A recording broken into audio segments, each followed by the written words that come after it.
Brian Moran, founder of Government CIO. Welcome to Government CIO Magazine. Welcome to Government CIO Magazine. Today we're sitting down with Lorraine Lanfried, Deputy Chief Information Officer for Product Development within the VA.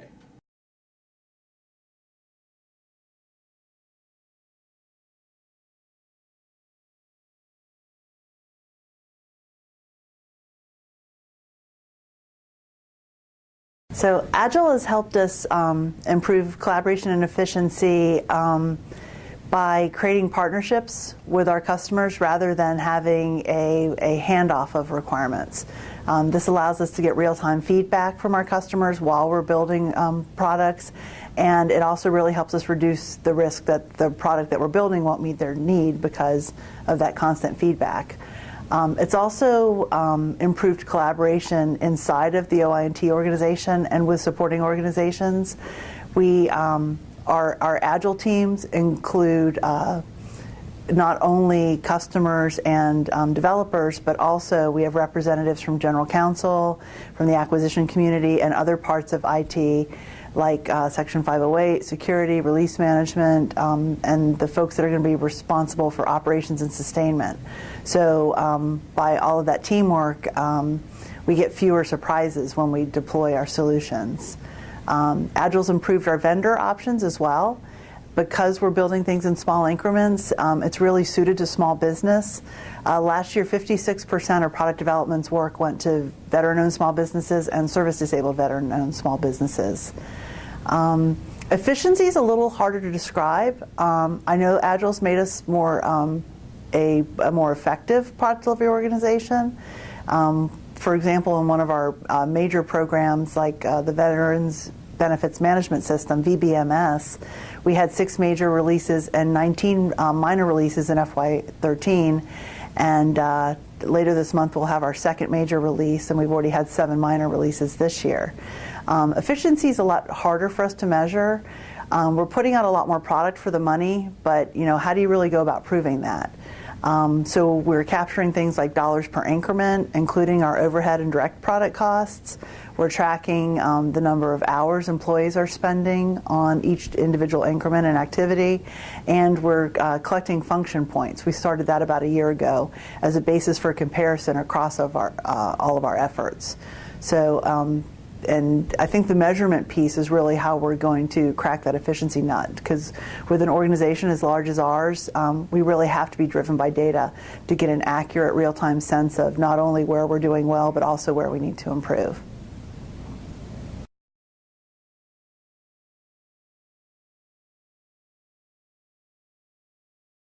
So our transformation has really been due to a combination of factors to make us a more agile organization. I would put at the top of the list organizational will. Our PMAS framework has been a key contributor using agile development, our organization realignment, and then finally adding some acquisition agility. When I came to the VA in 2009, it was very clear that the VA had the organizational will to change because of their declaration of PMAS. They set 6-month delivery limits, and the reason that the VAs chose 6 months was that too many variables change over time, and VA also made the declaration that IT and customers had to be held accountable for deciding what to do and then committing to actually doing it. I would say that the real secret sauce in our turnaround is inside of our PMAS and something that we call the red flag process. And that's really given us agility in problem solving. Whenever a project team is executing an increment and they hit a hurdle that they can't get beyond, the red flag process allows them to alert all levels of leadership and brings everyone from the IT team into the room together once a week to say, okay, what's your problem? How can we help you solve it? I probably spend about an hour and a half a week on that meeting, and every week we're able to resolve someone's issue, which makes the difference between us making our on-time delivery commitment or not. Let's see, PMAS and made integrated project teams, IPTs, mandatory by mid-2010. So once we did that, agile development really became a natural complement to dividing the work up into pieces that could be delivered incrementally. That whole notion of managing a requirements backlog, just again, it wasn't really a hard sell. And the other reason that Agile, I think, was embraced so easily at VA was that we had a lot of early success. We used Agile on the new GI Bill program, Chapter 33, which really helped reinforce the culture where dates were important. Agile did have a mystique that we needed to address early on. Initially, we had some teams and especially customers who felt, well, we don't really have to describe our requirements because we're using Agile, so we can kind of make it up as we go, which we all know is not really an effective way of making a commitment and then delivering to it. We've been really successful using coaching and mentoring for Agile teams, as well as training for our executives, training for our customers, and training for our IT organization. In 2011, we had a real key catalyst for change in agility. There were a number of transformation initiatives that were introduced that really increased demand for new development to record levels within the IT organization. So we were getting really agile in our processes, but then our structure got in the way of responding to that much new demand. So we abolished our program organizations and we established what we called a competency-based structure. And that really freed us up to maximize resources and stand up teams quickly. And I think the real lesson learned there was that it also disincentivized teams making bad commitments. And so with putting all of the things that teams needed in place with PMAS, with Agile, training, mentoring, coaching, and the red flag process, I think that was really,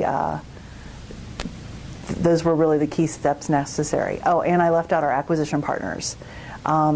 Working with them and making sure that we were putting contract options that matched our Agile increment methodology was also a key factor.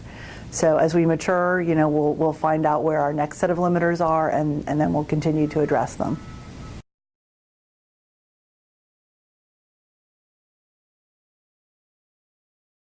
At the VA and OIT, we started piloting DevOps a little over a year ago, and we started with the way we attack most problems, which is, let's declare we're going to do something and then let's start, moving in that direction while we're figuring it out.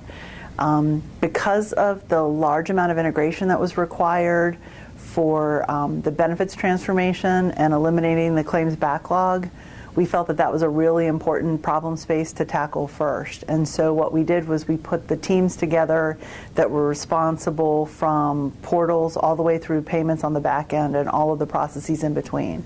So we created a DevOps team that was a cross-functional team that has really helped highlight a lot of the principles of DevOps that we need to implement inside of OIT, as well as highlighted some real issues that we needed to address. Probably the most interesting for me, being in charge of the delivery organization, is that it's really highlighted that the power of DevOps is that it allows you to get to continuous delivery. And we had a lot of procedural steps and processes and culture that got in the way of that. When we introduced PMAS in 2009, if you go back about 5 years, every single program delivering something into production every 6 months, that seemed like this huge stretch goal. And now that we're, fast forward 4.5 years later, that now seems like a limiter and a constraint that's really in our way. And so that's something that we're trying to deal with, because we contract for work incrementally. We sign up for about 6 months worth of scope and put a team and dollars associated with that, but we don't want that to be the thing that limits how long a customer has to wait for functionality. And so that's really how we're approaching DevOps. And so again, we're not going to wait until we have the perfect DevOps implementation to start rolling it out. As we learn these lessons and find these solutions that we're correcting policy or correcting process or just empowering people to do what they need to do so that we can start introducing improved capabilities faster and faster.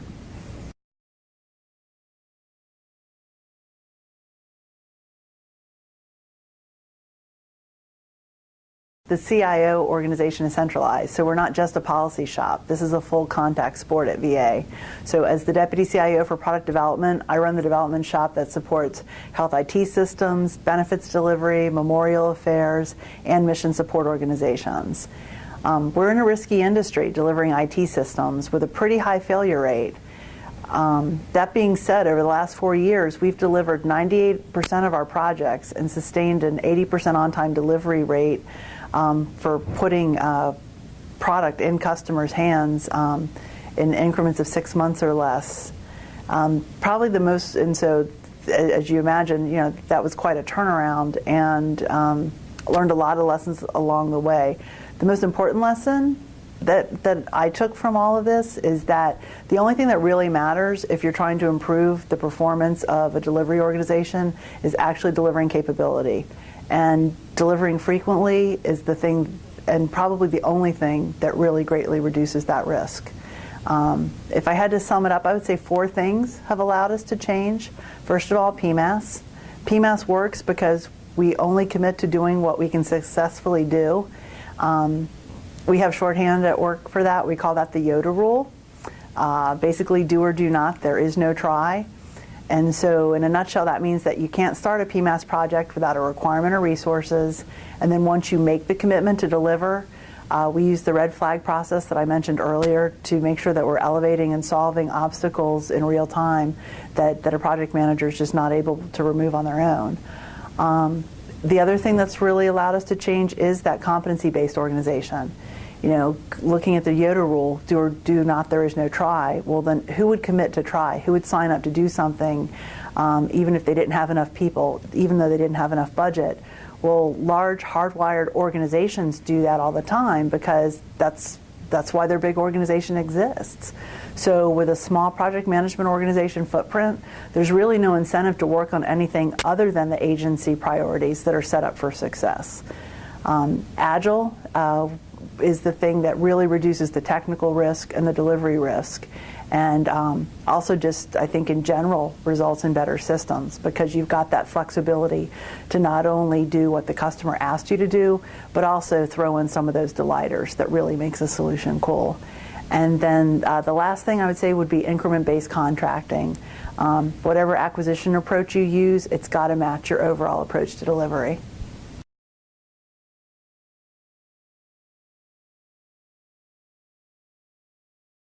I think the most important thing about establishing a vision is just the act of establishing a vision. An organization, especially one as large as ours, has to have a vision. Your employees have to know what that vision is and buy into it. And then most importantly, leadership has to act consistently with that vision. When we created product development a few years ago, we established a vision of being VA's trusted partner in creating secure, reliable, high-performing solutions for our nation's veterans and those who serve them. We also set a goal of becoming the best IT development shop in the federal government. To make sure that we were making progress towards this vision and that this really stuck, we implemented something that we call a values to actions hierarchy.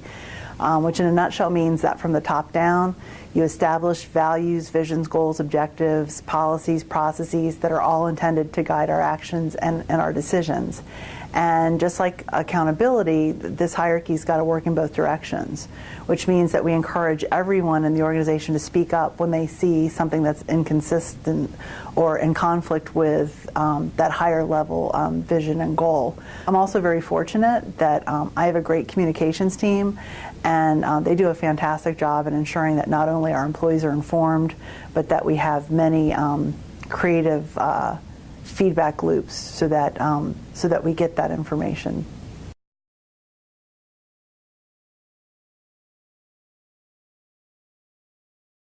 I'm pretty comfortable with 80% as being the right on-time delivery target. I want to make sure that we're continuing to improve discipline and efficiency while continuing that same on-time delivery track record. A lot of times I get asked, is 100%, when are you going to be at 100% delivery? or on-time delivery. And I don't think that that would be a good goal for us. I think we're doing a pretty good job of balancing risk with delivery. If I had to set our teams to 100% delivery standard, we'd probably only deliver 4 systems every year. One thing that I would like to focus on going forward is we're building the products, but how we deliver them is, I think, an area that we need to focus on next. The systems that we're delivering, we're blessed with having a great job in VA product delivery. We're building systems that are, paying claims faster and more accurately, that are giving our rural veterans access to health care through telemedicine and lots of cool new technologies. We've got applications that are helping to prevent veterans from becoming homeless by identifying who's at risk, and also doing outreach to veterans that are out there on the street through social workers and mobile applications. So, the systems that we're building are really essential to supporting a very important mission. And so in terms of delivery, we've got to figure out how we get them out into our customers' hands faster. As I mentioned before, 4.5 years ago, 6-month delivery was a stretch goal, and now it's too big and it's too slow, which is why we're piloting DevOps to improve.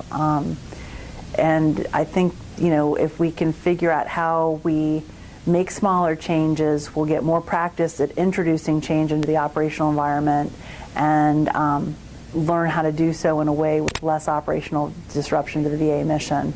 And I think that'll be a really key piece to improving the value of what product delivery does. It's great that we're building products, that we're building them on time. Now we just have to make sure that we're doing everything we can to reduce the time that customers have to wait for those capabilities. The other goal is really in the area of security. It's an area where we can never afford to get comfortable. Even though we have a strong security posture today, risks change and threats evolved, and so we have to continuously be improving how we're maintaining systems and just growing our culture to predict risks and always be responsive.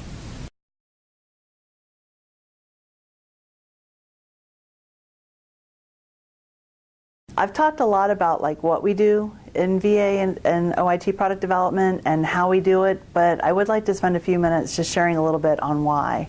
There are a lot of people depending on us. There are over 22 million living American veterans, 8.8 million who are enrolled in VA's health care. The VA manages 1.9 million active home loans worth $350 billion. The VA is the 9th largest secured insurance provider in our country, providing $1.3 trillion in coverage to 6.9 million veterans. Last year, over 4.2 million veterans and survivors received $59.5 billion in the form of disability benefits and pensions. And our national cemeteries oversee more than 3.3 million grave sites. So our mission in product development is more than just information technology. It's helping VA fulfill the promise of President Lincoln, who established the VA to care for him who shall have borne the battle, and his widow and his orphan. That was a promise that Lincoln made after the Civil War, and we're still fulfilling that promise today. Every day we work to do our part by creating and maintaining IT systems to manage this mission. There are millions of promises left to fill in the decades to come. So thank you so much for this opportunity to talk about the work we're doing at VA. I'm very proud of our OIT team. They deserve the credit for making us the effective delivery organization that we are today.